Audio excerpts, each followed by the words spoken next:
हाँ चलिए, क्लियर हो गया बेटा आपको कि रेहान के दिमाग पर असर है? क्या कहता है देखिएगा, सबको पता था रेहान जब इस प्रकार का वक्तव्य दे रहा है, सबको मारने का प्रयास कर रहा है। तेजस दुसाने करके कोई व्यक्ति है जिन्होंने रेज हैंड किया। एनी प्रॉब्लम बेटा आपको?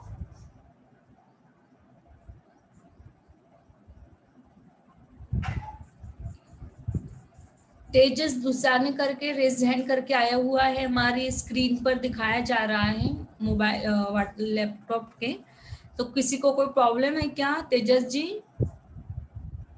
पहली बात तो ये कि आप आपके नाम के साथ जुड़िएगा तो हमें समझ में आ जाए। सबको पता था रेहान के दिमाग पर असर है। पेट्रोलिंग पुलिस के सिपाही भी हंसते गुजर जाते थे। कुछ पागल है कहकर थूकते हैं, कुछ सिपाही जाने क्या सोचकर सिर हिलाते हैं, जैसे वो सब समझ रहे हो। देखिएगा कि प्यार के बाद हालत कैसी होती है। एक तो है कि प्यार जिंदगी को संवार सकता है, एक है प्यार के जो जिंदगी को पूरी तरीके से बर्बाद कर सकता है। अब ये बर्बादी की ओर जाने वाला ये रेहान का प्यार क्या है? शकूर चाचा कई बार से उन्हें समझा भी चुके थे मगर वो नहीं समझ पाता। पूरा मोहल्ला हिंदू का है, सिर्फ 3-4 घर मुसलमानों के हैं और गली के पार सारा का सारा मोहल्ला मुसलमानों का। बात यहीं पर न रुकी है। जब कपड़े खत्म हुआ तो जानबूझकर यहाँ शेरवानी पहनकर निकला। अब देखिए कि अब झगड़ा हो गया है हिंदू मुस्लिम का, वहां पर दंगा फसाद हो चुका है और उसके बाद में वह रेहान जो है अपने कपड़े निकालता, उस शेरवानी पहनकर निकल जाए और क्या कहता देखिएगा, देखिए किस माई के लाल में ताकत है मुझे छूने की। दद्दा ने सिर पीट लिया। और यह तो हमें रुसवा करा के रहेगा, फूस में चिंगी डाल रहा है, आग न लगती तो लग जाएगी। मतलब देखिएगा कि यदि आग न लगेगी, आग न लगी हुई है तो लग जाएगी, क्योंकि वह क्या कर रहा है, भूसे में चिंगी डाल रहा है। क्योंकि आपको अभी भी बताया कि वहां पर हिंदू और मुस्लिम दोनों का दंगा फसाद जो हो रहा है। दोपहर में वर्मा जी की पत्नी अम्मा से कह गई थी, बहन जी आप परेशान न हो, हम रेहान को हमेशा से जानते हैं, अपना लड़का है, उसकी बातों की समझ रहा, हम उसकी बातों को समझ रहे हैं, आप बिल्कुल चिंता न करें। देखिएगा कि कैसा हौसला बढ़ाती है। यदि हम ऐसे माहौल में होते कि वहां पर हिंदुओं के लोग ज्यादा हैं, मुस्लिमों के बहुत कम लोग हैं, लेकिन मुस्लिम का एक लड़का यदि ऊपर जाकर इस प्रकार से छप्पर की जो खपरेल है उसे तोड़ तोड़कर आंगन में चला डालता जा रहा है और बड़बड़ करता जा रहा है कि मारो सारे हिंदुओं को, गले दबा दो इनको, और इस प्रकार का वक्तव्य यदि कोई बेटा देता है मुसलमानों का, तो क्या हमारा हिंदू खून दौड़ेगा नहीं? क्या हम हिंदू होने के बाद ऐसे व्यक्ति को स्वीकार कर पाएंगे? दोस्तों इस जगह की कसम कसम में फंसने वाली हमारी ये जो कहानी है, कैसे आगे बढ़ते देखिएगा। दोपहर में एक वर्माजी नाम की अम्मा और वर्माजी नाम की एक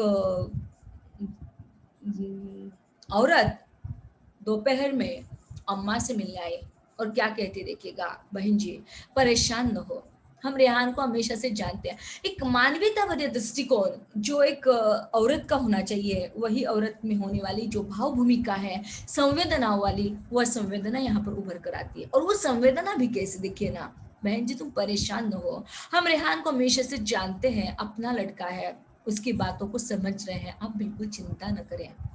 और इस तरह से कई पड़ोसी ने अम्मा के शर्मिंदे सरापे को सहारा देकर और दद्दा के हाथों का पान खाकर चली गई।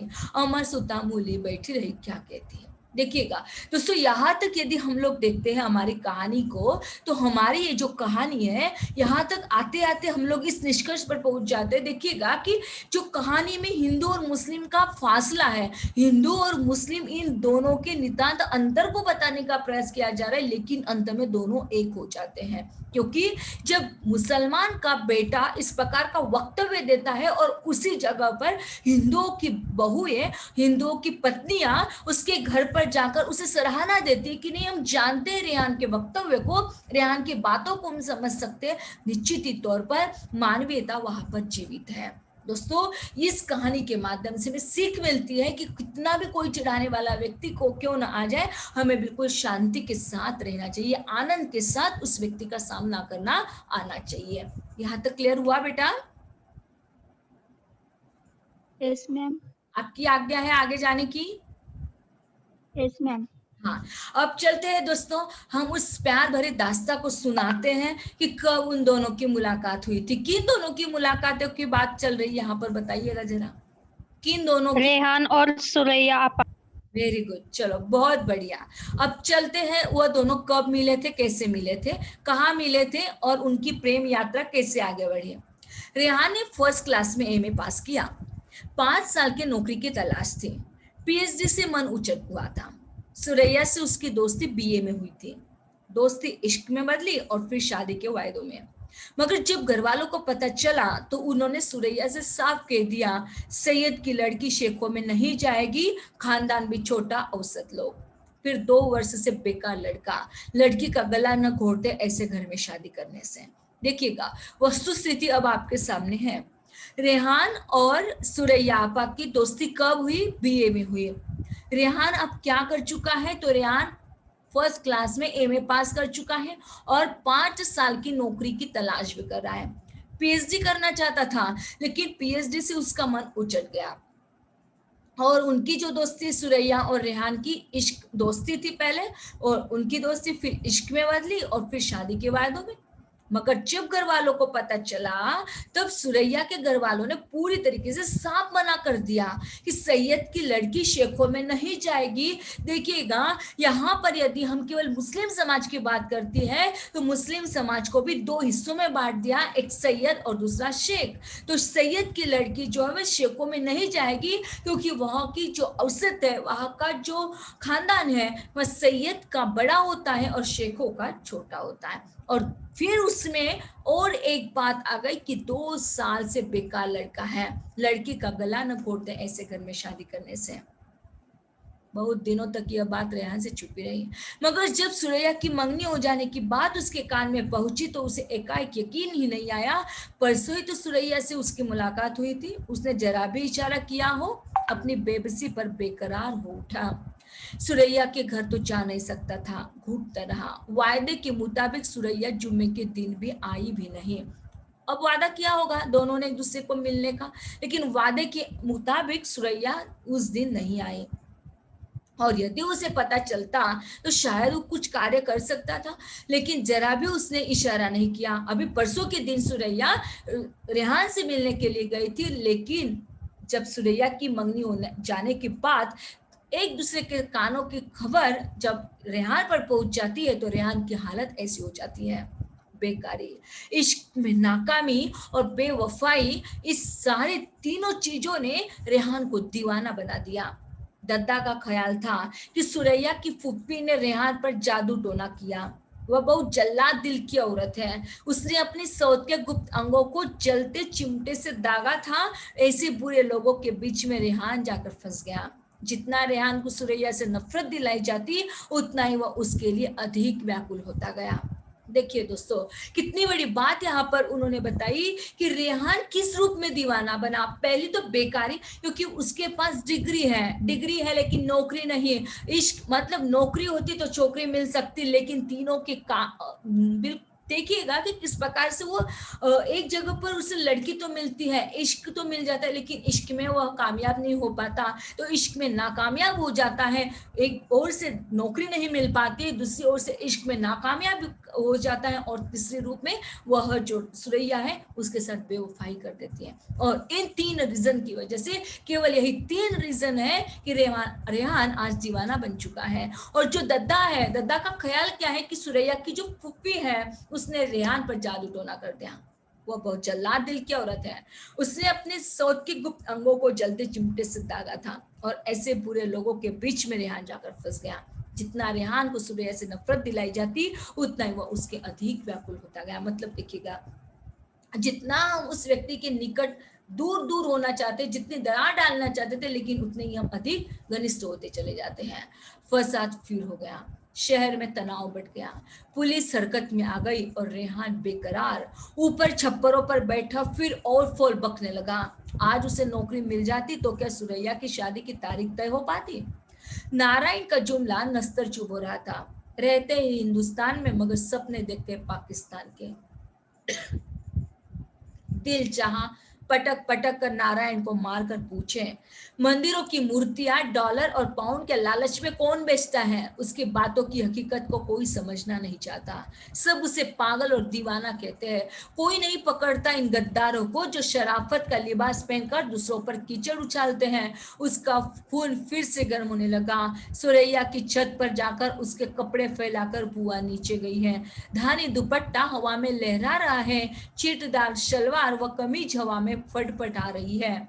देखिए दोस्तों, यहाँ पर इस वाक्य से फसाद से लेकर फटफटा रही है। इस वाक्य को हम जरा गौर से सुनिएगा कि अब फिर से एक बार शहर में तनाव बढ़ गया है। पुलिस हरकत में आ गई और रेहान बेकरार होकर इस छप्पर से उस छप्पर पर, उस छप्पर से उस छप्पर पर वो और फोल बकने लगा है। उन छप्परों का वो सहारा लेते लेते वो पहुंचना चाहता है सुरैया की छप्पर तक, लेकिन नहीं जाना चाहता। आज उसे नौकरी मिल जाती, आज उसके माइंड में ये ख्याल आता है कि मुझे यदि नौकरी मिल जाती तो क्या सुरैया की शादी की तारीख तय हो पाती। लेकिन नारायण जी का जो जुमला नस्तर चुभा रहा था, रहते मतलब देखिएगा जो नारायण जी हैं हिंदुस्तान में रहते लेकिन सपने देखते पाकिस्तान के हैं, और दिल उनका चाहता है कि पटक पटक कर नारायण को पूछे।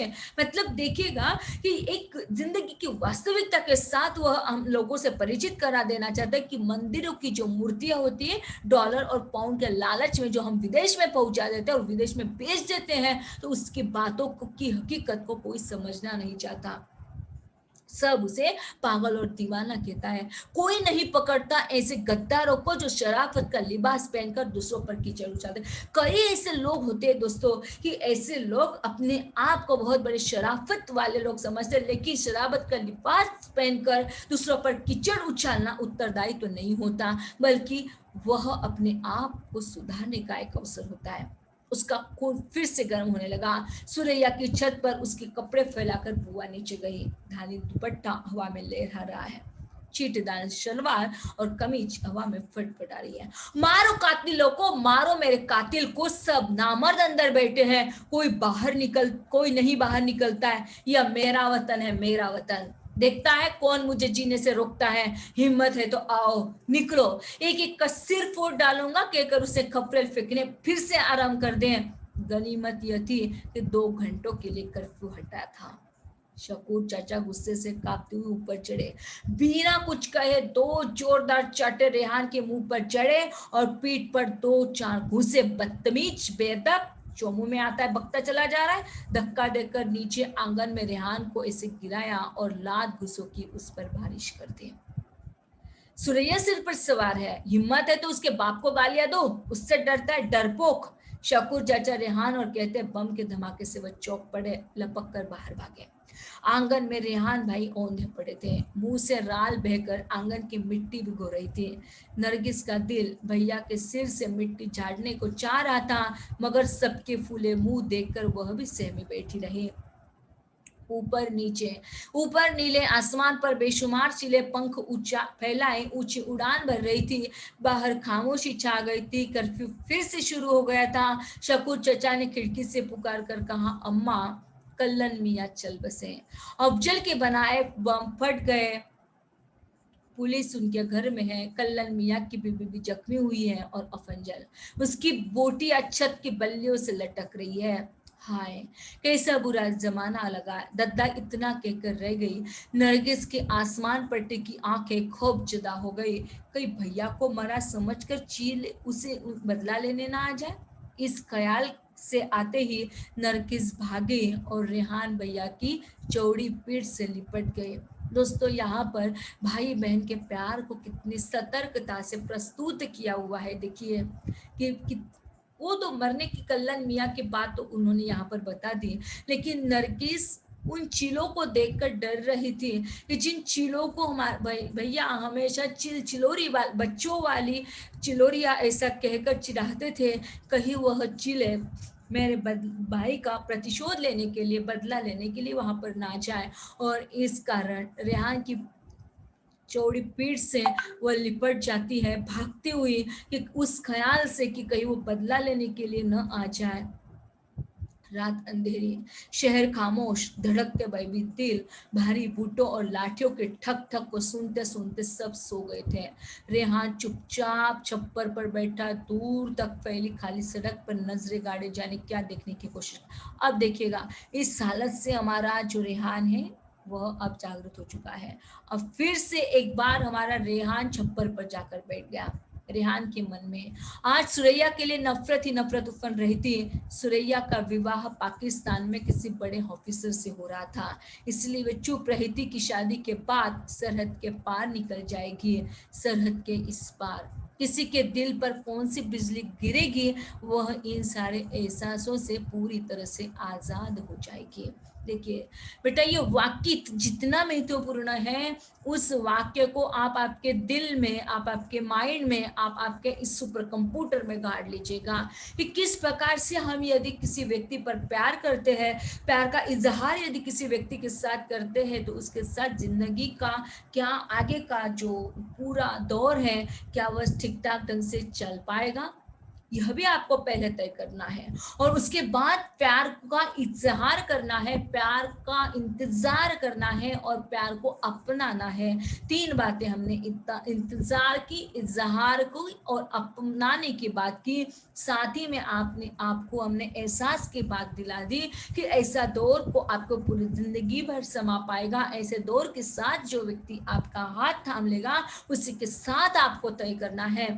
और यदि हो सकता है बेटा, तो आप उस इन सभी बातों से यदि परे चले जाते हो, मम्मी पापा के संस्कारों के साथ पनपते हो, तो देखिएगा कि आपके साथ बुरा बर्ताव नहीं होगा, आपके माध्यम से किसी रेहान को फंसाया नहीं जाता होगा, आप ही के जरिए किसी की मौत नहीं होती होगी, आप ही के जरिए किसी को पागल की तरह दीवाना नहीं कहलाएगा होगा। तो इस प्रकार से इस कहानी का देखिए ना, हमारी कहानी किस प्रकार से आगे बढ़ती चली जा रही है दोस्तों, कि जब आज सुरैया कि अब तक तो सुरैया ने वादों पर वादे किए, इश्क की बातें की, शादी की बातें की, लेकिन आज ऐसा क्या हो गया कि रेहान की नौकरी नहीं है, और रेहान की नौकरी न होने के कारण भी और उनके और इनके दोनों के खानदान में होने वाले नितांत अंतर के कारण भी आज सुरैया उसके साथ नहीं बल्कि पाकिस्तान के बड़े ऑफिसर के साथ शादी करने जा रही है। और इतना ही नहीं तो वो आप तो बाहर चली जाएगी, मतलब सरहद के पार चली जाएगी, और सरहद के पार जाने पर भी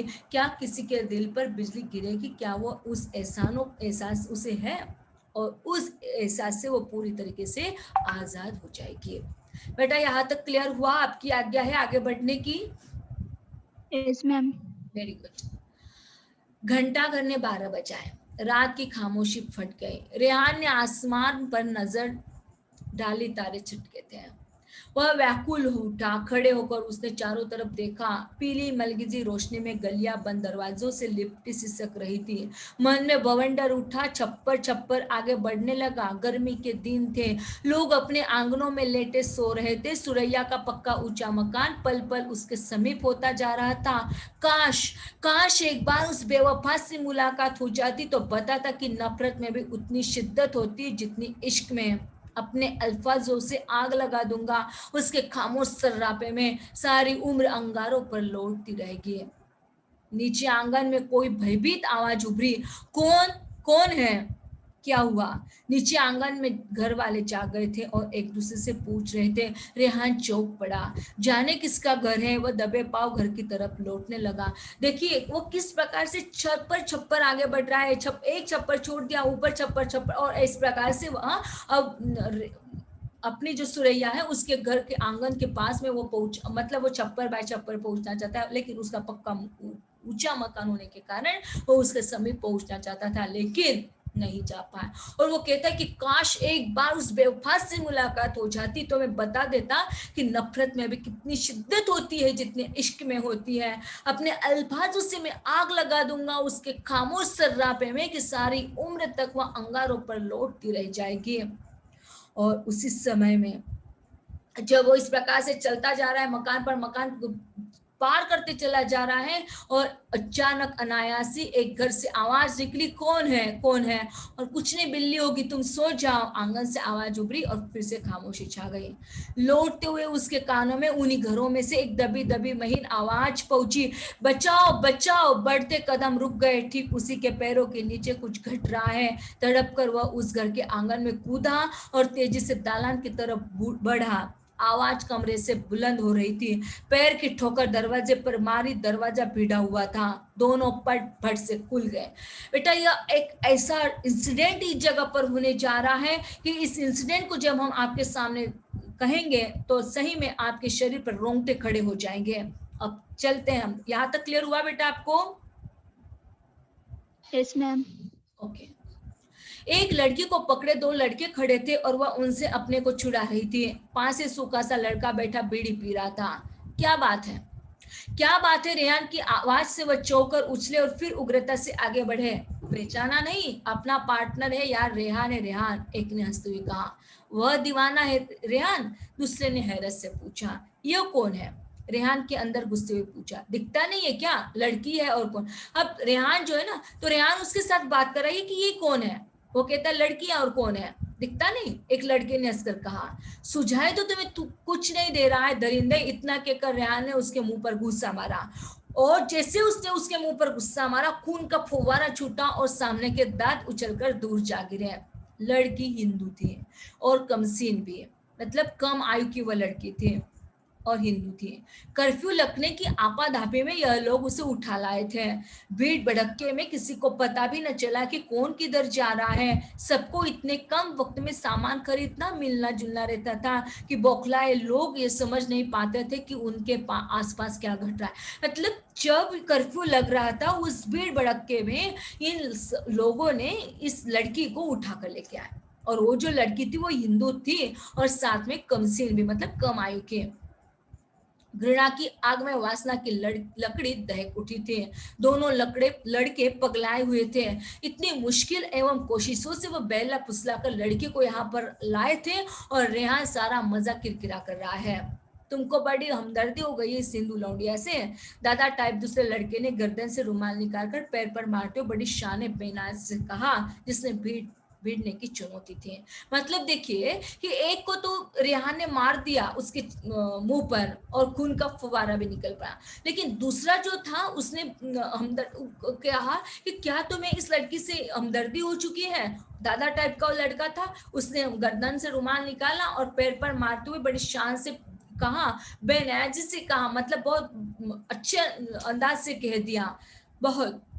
और फिर रेहान देखिए क्या, रेहान बहुत बहुत मतलब हमदर्दी है किससे? उस लड़की से। रेहान ने कूल्हों पर अपने बड़े बड़े हाथ रखते हुए, मतलब जो कूल्हे होते हैं ना, उस पर हाथ रखते कहा, सारे दिन साला दीवाना बना हिंदू की माँ बहन तोलता है और अब रात के अंधेरे में हिंदू लौंडियों की वकालत करने निकला है। उस मरियल से लड़के ने बीड़ी हाथ से फेंकते हुए कहा। अब देखिए वो क्या कहते हैं, क्योंकि जिंदगी की वास्तविकता के साथ सारे लोग परिचित हैं, ये बच्चे भी परिचित। वो क्या कहते देखिएगा, सारे दिन साला दीवाना बना हिंदू की माँ बहन तोलता, मतलब हिंदू के प्रति उसकी ऑब्जेक्शन होता है। मारो सारे हिंदुओं को, गले दबा दो इनके, साले कहते हैं पाकिस्तान से हैं।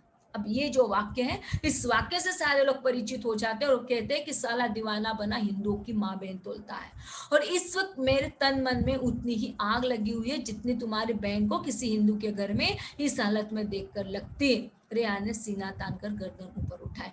देखिए बेटा, यहाँ पर एक मुस्लिम लड़का होने के बावजूद मुस्लिम लड़का हिंदुओं के विरोध में जब बात करता है तो उसका तरीका वहां का अलग होता है, लेकिन आज जब वो वाक्य कहता है तो शरीर पर रोंगटे खड़े हो जाते। देखिएगा कि इस वक्त में मेरे तन बदन में उतनी ही आग लगी है जितनी तुम्हारी बहन को किसी हिंदू के घर में इस हालत में देखकर लगती है। रेहान ने सीना तान कर गर्दन ऊपर उठाए। उसने पूरी तरीके से सार्थकता से उस वाक्य को समझाने का प्रयास किया कि आज जो कार्य तुम कर रहे हो गलत है यार, मजाक मत करो, तुम्हारा भी हिस्सा होगा, समझे? दादा टाइप लड़के ने पैंतरा बदलते हुए रेहान को आंख मारते हुए बात कही। अब देखिएगा कि किस प्रकार से वो सभी लोग इकट्ठा होकर उस लड़की के साथ क्या करने जा रहे हैं, अब आपको क्लीन एंड क्लियर हो गया है। फिर निकाला मुंह से ये अल्फाज तो कांपता हुआ रेहान का हाथ उठा। हिंदू लौंडिया के लिए मुसलमान भाई पर हाथ उठाओगे? उसी लड़के ने आस्तीन चढ़ाई, अपनी आस्तीन को ऊपर कर दिया और वो कहता है कि हिंदू लड़की के लिए तुम मुसलमान भाई पर हाथ उठाओगे? कोई अपनी जगह से हिला तो मार मार कर भूसा भर दूंगा। रेहान ने धीरे धीरे लड़की की तरफ उठा और बढ़ते हुए लड़कों को धमकाया। हमारे घर कौन, अब देखिएगा वास्तविकता, हमारे घर कौन जला रहा है? हमारी माँ बहन को कौन खराब कर रहा है, हम या वह? खून आस्तीन से पोंछता हुआ पहला लड़का बोल उठा। अब देखिए, उसने अपनी वास्तविकता से परिचित करवा दिया कि हमारे घरों को कौन जला रहा है, हमारी माँ बहनों को कौन खराब कर रहा है, हम लोग या वो? और हम, इस पर दूसरा पागलपन का दौरा पड़ा है, मरियल लड़के ने धीरे से कहा। मेरे जीते जी इस मोहल्ले में किरपी जालिम औरंगजेब की पैदाइश नहीं हो सकती। तारीख दोबारा मेरे सामने नहीं दोहराई जाएगी, वरना। रेहान ने लाल आंखें तेरी और लड़की को आगे बढ़ाकर कंधे के पास से सहारा दे दिया। उसे यही छोड़ दो, वरना हम 3 हैं। अब देखिएगा कि वो 3 लोग हैं और बेचारा अकेला रेहान। जीत किसकी होगी, क्या लगता है आपको? जीत किसकी होगी? रेहान की। जीत किसकी होगी? रेहान की। क्यों? रेहान की। क्यों? वो हीरो है ना। ओके वो सच के खिलाफ लड़ रहा है इसलिए। ओके ओके, वो हीरो है और वो सच के साथ चल रहा है, इसलिए सत्यान्वेषी है इसलिए। और वो क्या कहता है कि तुम मुझे छोड़ दो, और हम तो 3 हैं, मैं एक ही काफी हूं तुम सबको संभालने के लिए, हाथ पैर मरोड़ कर फेंक दूंगा, सुलझाते रह जाओगे। रेहान ने मरियल से लड़के को एक लात घुमाकर मारी और दूसरों को घूसों से खातिर किए लड़की से कहा कि बाहर खड़ी हो जाए। मार कूट कर उसने तीनों लड़कों को कमरे में बंद किया और लड़की को लेकर कच्ची दीवार पर चढ़ा। फिर लड़की को दोनों हाथों से ऊपर उठाया। नरगिस से 2-3 साल ही बड़ी होगी। नरगिस कितने साल की लड़की है? 7। मतलब ये लड़की कितने साल की होगी? 10 साल। 9-10 साल। 10 साल। Very good. छप्पर पर क्यों बिठाया होगा? आपको क्या लगता है कि उनको तो कमरे में बंद कर दिया, लेकिन छप्पर पर ही क्यों चढ़ाया उसने? रास्ते से क्यों नहीं चलाया गया? What is the reason? छप्पर पे उस हाँ जी, छप्पर उस पर लड़की उस का नाम खराब लड़की हो को। कोई एक ही बात कीजिएगा। हाँ, निशिगंधा। छप्पर पर उस लड़की को कोई हाथ न लगा। और दूसरा आंसर चाहते हैं? ये आंसर नहीं है करेक्ट। हाँ, हाँ, अंकित। सामाजिक डर की वजह से। सामाजिक डर की, वेरी गुड। और सामाजिक डर भी है और तीसरा रीजन ये भी है